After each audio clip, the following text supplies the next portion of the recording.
buenas, don Antonio Esquetado. Muchísimas gracias en primer lugar, por sacar tiempo para compartir un rato con todos nosotros, que somos una comunidad realmente interesada en el aprendizaje, en el conocimiento y bueno, pues entre otras muchas personas, aquí un servidor te tenemos como una persona pues muy referente en ese sentido y me gustaría en parte felicitarte por una cuestión muy concreta, seguramente habrá muchas más, pero yo soy una persona que ha leído mucho a Aristóteles, a grandes filósofos de la historia y bueno, creo que se ha perdido en la actualidad que alguien pueda dedicar parte de su vida al conocimiento. Entonces, como ciudadano te doy la enhorabuena por toda tu trayectoria.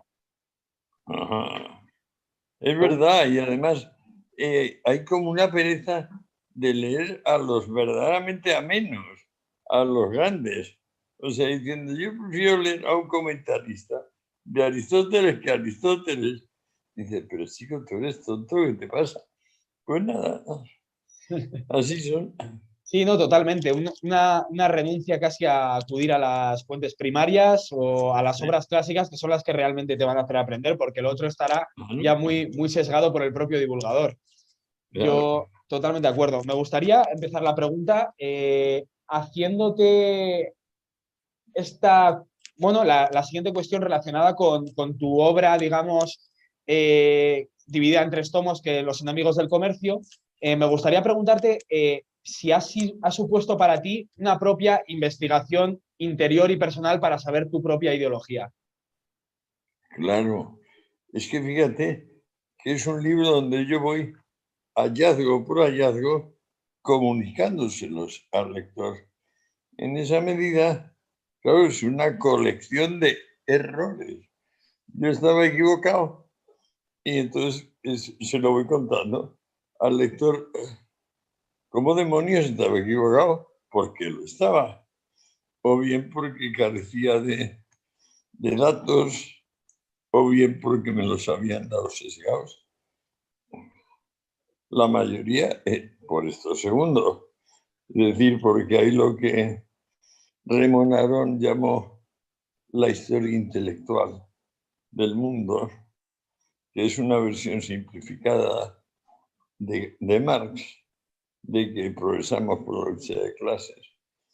Y esto, bueno, han conseguido meterlo en primaria desde tiempos de Lenin, desde el año 17.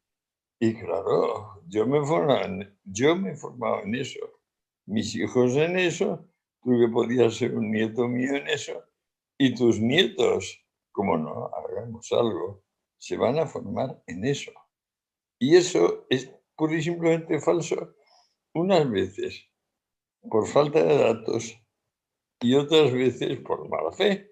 Es decir, porque se quiere contar las cosas desde una perspectiva que, bueno, podía haber ocurrido, pero no ocurrió. O sea, estamos manejando una historia que hubiéramos querido que fuese, pero que no ha sido.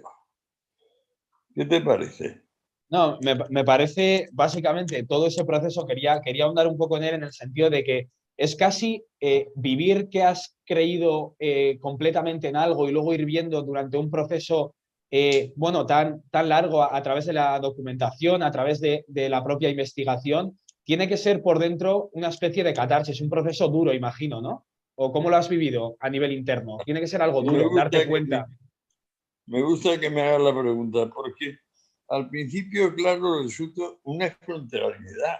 Cuando te encuentras con que aquello no es como tú pensabas. Por ejemplo, la primera contrariedad que yo me encontré es, pero demonios, ¿no fue retrocediendo la esclavitud a medida que progresaba el cristianismo? Respuesta, no, no y no. ¿Y por qué? Pues por esto, por lo otro y por lo demás. Al principio, más o menos te duele, porque tú no estás preparado. Por ejemplo, tú estás preparado para decir que Marx a lo mejor estaba equivocado, o estuvo equivocado, pero nunca para decir que era un canalla sablista, mala persona que dejó morir a sus hijos de hambre y que citaba con mala fe a las personas, es decir, que le ponía y le quitaba un no a Adam Smith o a Gladstone o a Hume. Cuando les citaba, tú podías pensar todo menos eso. Y cuando luego te pones a verlo de cerca y te das cuenta que así es, pues claro, eso en principio es una bofetada que te llevas. Pero yo tuve la suerte de que me tocó como hacia 15 de los 60 años. Sí, 60 años. Y empecé a disfrutarlo como un hallazgo, como una alegría, como el decir, caramba, Antonio, ahora tu vida tiene sentido, ahora estás encontrando la realidad. Antes estabas moviéndote en la fantasía. Esto es lo tuyo. Y eso es lo que creo que hace del libro algo valioso para los lectores. Sí, Porque total. si el lector adopta esa actitud de complacerse con la bofetada, de decir que equivocado estaba, pues entonces está bien encaminado. Y no solo el hecho de darte cuenta que igual estabas equivocado, sino el hecho de plantearte y decidir realizar una investigación sobre tu propio pensamiento. Eso quiere decir, por eso me refería al principio de darte también la enhorabuena, porque no queda que yo conozca, al menos a nivel mediático, personas así, y realmente para los jóvenes que nos interesa el mundo del aprendizaje, que esto nos puede servir mucho de referencia también. Por eso me gustaría, a colación con lo que acabamos de comentar, porque mucha gente se pregunta ahora, y cuando digo mucha, es muchísima gente, la conclusión a la que ha llegado Antonio Escotado es que se considera, digamos, un socialdemócrata o un liberal. Pero ahí está, es que no veo contradicción. Vale, Siendo un hegeliano de base, sí que la hay, pero es la contradicción del movimiento. O vale. sea, no va más allá de la de que el movimiento se muestra andando, por ejemplo. O sea, y no se puede uno aprender a nadar si no se mete en el agua, etc. De modo que no es lo mismo socialdemócrata que liberal, claro que no. Pero no lo vas a saber hasta que no estudies el siglo XIX y el siglo XVIII. Y ahí es donde vas a ver cómo los liberales antiguos se distinguen de los socialistas posteriores en que, bueno, acuérdate, por ejemplo, el libro más claro en este sentido, a mi juicio, es el de la riqueza de las naciones, de Adam Smith, donde dice que la riqueza no es la acumulación de metálicos. La riqueza es que haya muchas relaciones y que se produzcan rápidamente, porque en la velocidad del dinero está la creación real de riqueza. Hasta que tú entiendas eso, no entiendes la diferencia entre economía doméstica y economía política. Y si no entiendes la diferencia entre economía política, vamos, si no entiendes la esencia de la economía política, pues vas a estar metido en un mundo de tópicos absurdos o mentiras, falacias, como por ejemplo la de Marx, de que el obrero se empobrece en relación directamente proporcional con la riqueza del burgués. Eso claramente es un embuste. Es un embuste tan fuerte como 2 y 2 son 5. Y sin embargo, date cuenta que lo dijo en 1867, 867, cuando redactó aquella cosa para la internacional, para la primera internacional. Se sigue diciendo, pero ¿cómo es posible? ¿Pero cómo es posible? ¿Cómo puedes comparar al esclavo antiguo con el trabajador moderno, salvo que sea de un país socialista? Pues entonces resulta claro que hay un socialismo democrático tipo San Simón o tipo Bernstein que sí es compatible con el Claro, liberalismo, claro, porque porque, ama la libertad. Y claro, hay otro que no, que la detesta, que lo que quiere es que haya un jefe, que todo el mundo le mire, le obedezca. Como decía Platón, que tenía que ser la república. sí, totalmente. De Ya hecho, mira tú. el Partido Socialdemócrata Alemán en su nacimiento, que es en el 1863, si no me equivoco, tiene Sí. como una idea primeriza realmente marxista. O sea, quería cambiar el marxismo desde dentro y no es hasta que aparece gente como has dicho Bernstein y todos estos socialdemócratas que veían No. una manera diferente. De hecho, tenían un referente Bueno, desde el... acuérdate que antes de Marx está La Sal. El Sí, partido lo crea La Sal. exacto, Que exacto. por cierto su nombre se ha hableado constantemente por Marx y que le da dinero y acaba muriendo en una flotadura de faldas porque era un señor muy galante y no sé qué. Pero no, la socialdemocracia es pre-marxista, es Sí, la saliana. sí, sí, Y luego sí. ya viene el secretario de Engels, que es Bernstein, y ese ya le da el toque definitivo del SPD, diría yo. Claro, porque Bernstein entendía, digamos, el propio socialismo como una variante del liberalismo, incluso lo llamaba liberalismo organizado, él no lo entendía como un Sí, marxismo. sí. Entonces, yo creo que, Socialismo evolutivo o claro, liberalismo organizado. sí, exacto, o sea, por Exactamente, muy eso, bien visto. porque de hecho, por eso yo también tengo esa propia, quizá, bueno, experiencia interna conmigo mismo de no saber muy bien por dónde ubicarme en el espectro político que nos dicen actualmente, pero yo sí que veo una Claro. relación realmente, como dice usted, no contradictoria entre el liberalismo y la socialdemocracia en cuanto a esa concepción desde la filosofía política, porque básicamente tenían como referente, si no me equivoco, a Belfort Bax, que era un Sí, socialista, sí, un es socialista verdad. británico, y él decía, fíjate, para mantener incluso su utopía, que prefería la esclavitud que el capitalismo. O sea, quiere decir Sí, que él que sí, prefería qué barbaridad. el tratante de esclavos a la empresa de trata de esclavos. O sea, Exacto, era sí, sí.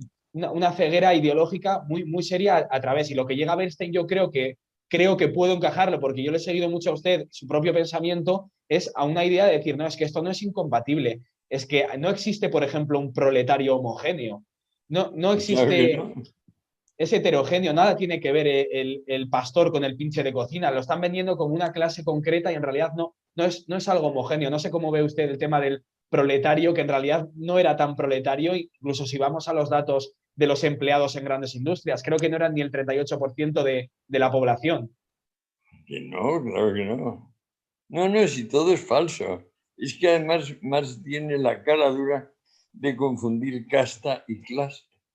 Precisamente cuando Europa ha cambiado y han aparecido los sindicatos en sustitución de los gremios, atreverse a decir que son clases, pero si ya sus compañeros de París le están diciendo a Marx que no, que la creación de las clases sociales no tiene nada que ver con la creación de los estamentos y las castas, que son entes distintos, pero no le da la gana, no le da la gana.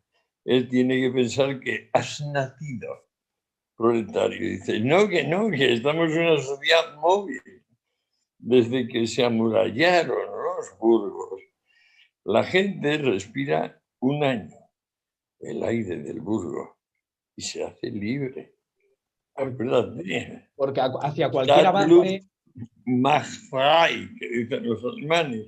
El aire de la ciudad te hace libre.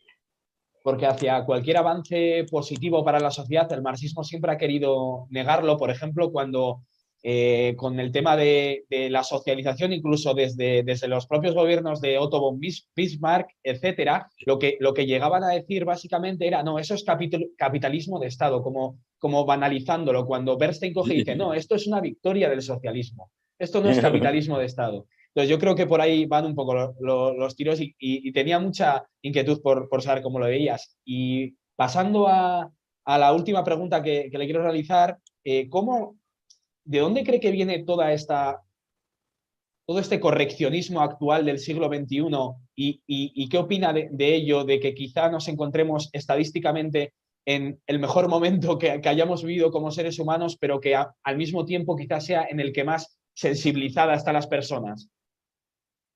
Pues es que es tremenda, esa es la cuestión de nuestro tiempo, amigo mío. Nunca hemos estado mejor, como dice Jano, pero ni remotamente mejor. Y nunca estamos como más dispuestos a tirarlo todo por el váter de Maduro y de Chávez y de Kim Il-sung y de todas las bobadas parecidas, que son siempre lo mismo, es volver al Islam.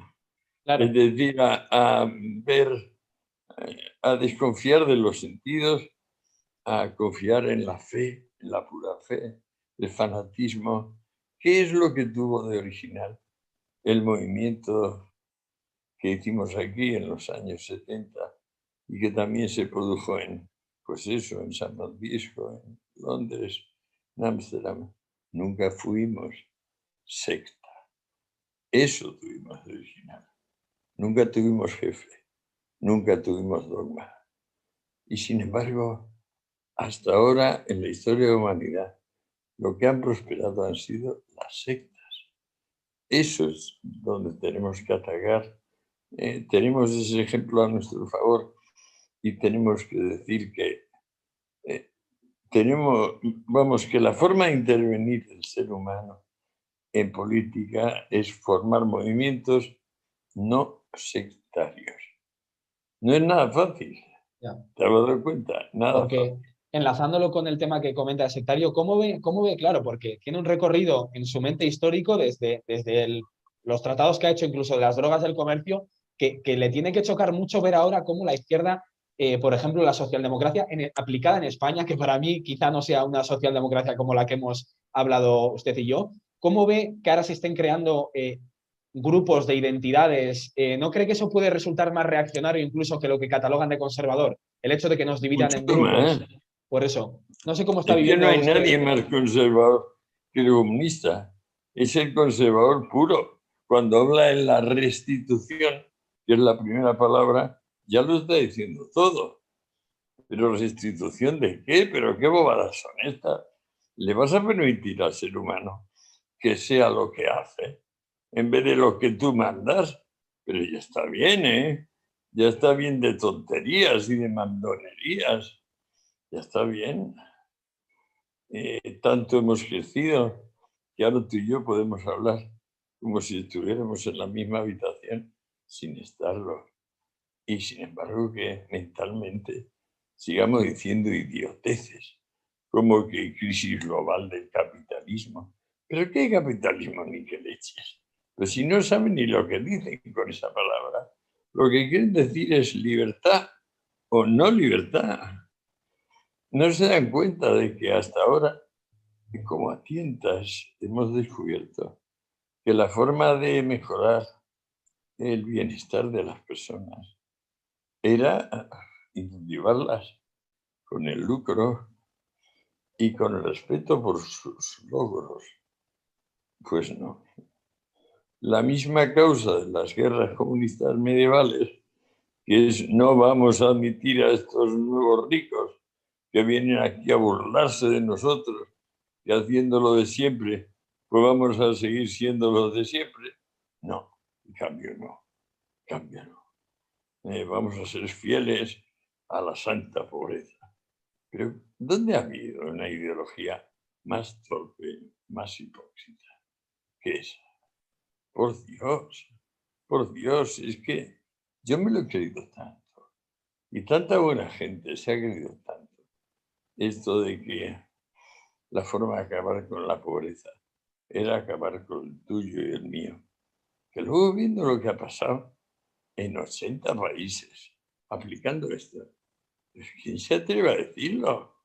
Los que no quieren saber lo que ha pasado en los 80 países, los que no quieren tener memoria, los que dicen como estos desvergonzados, modernos, no me interesa la verdad, no me interesa la justicia, no me interesa la realidad, Es una especie no de me interesan en anticiencia, ¿no? general los discursos largos, miserables, miserables.